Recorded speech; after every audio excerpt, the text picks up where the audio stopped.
আমাদের প্রধানমন্ত্রী নরেন্দ্র মোদী 4,399 দিন তিনি কিন্তু পূর্ণ করেছেন তার এই প্রধানমন্ত্রিত্বের দায়িত্ব, এবং তিনি জওহরলাল নেহেরুকেও কিন্তু ছাড়িয়ে গেছেন। আমরা একদম পরপর লিস্ট অনুযায়ী দেখে নেব যে আমাদের নরেন্দ্র মোদী তিনি 4,399 দিন কিন্তু প্রধানমন্ত্রীর দায়িত্ব পালন করেছেন।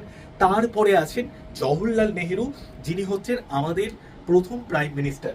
তিনি 4,398 দিন দায়িত্ব পালন করেছিলেন। তারপরে তার মেয়ে রয়েছেন ইন্দিরা গান্ধী, যিনি আমাদের প্রথম মহিলা প্রাইম মিনিস্টার, 4,077 দিন। তারপরে রয়েছেন মনমোহন সিং, 3,656।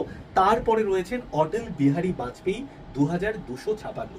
তো এটা আমাদের প্রত্যেকের কাছে খুব ইম্পর্টেন্ট একটা নিউজ। তোমরা যারা পিএসসির জন্য, এসএসসির জন্য পড়াশুনো করছো, এই প্রশ্নটা কিন্তু পরীক্ষায় আসতেই পারে। আর আমাদের সামনে কিন্তু অনেকগুলো পরীক্ষা আছে রাজ্য সরকারের। অবশ্যই তোমরা কিন্তু এখন থেকে জোর কদমে পড়াশুনো শুরু করে দাও, কেউ কিন্তু এই মুহূর্তটাকে মিস করো না। তো আমাদের দেশের সব থেকে বেশি দিন দায়িত্বে থাকা প্রধানমন্ত্রী হয়ে গেছেন নরেন্দ্র মোদী।